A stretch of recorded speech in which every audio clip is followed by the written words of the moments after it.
Alright, we're back with another quick video on making this guy a modded human dummy. So you can see I've got all the body parts uh, separated and named, and each part that's cut, is a clean slice through, so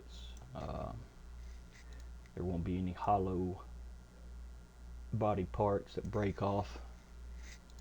It'll look at least like an arm or a leg or a foot. I gotta fix the textures for the eyebrow and the mouth, but I ain't worried about that now. Now the next part with this is gonna be getting him into this pose. Now I did away with the armature to posing. I thought it'd be better if I just take each body part and just manually rotate it to get it where it will be, because even if there's a small space in between the parts, that'd be better, because when it's made into a J-beam,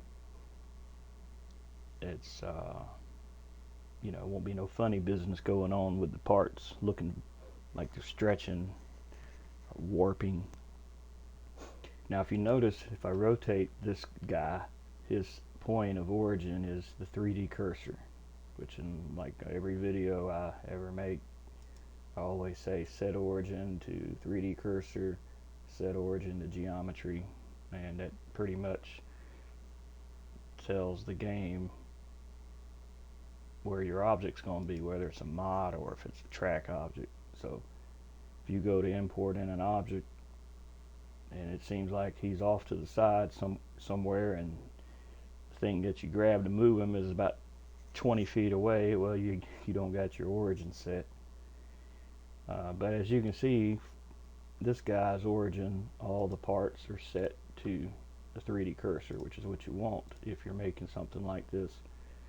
If you don't have it right and you make a mod like this, the head will be on the ground or the foot will be in the air. You never know.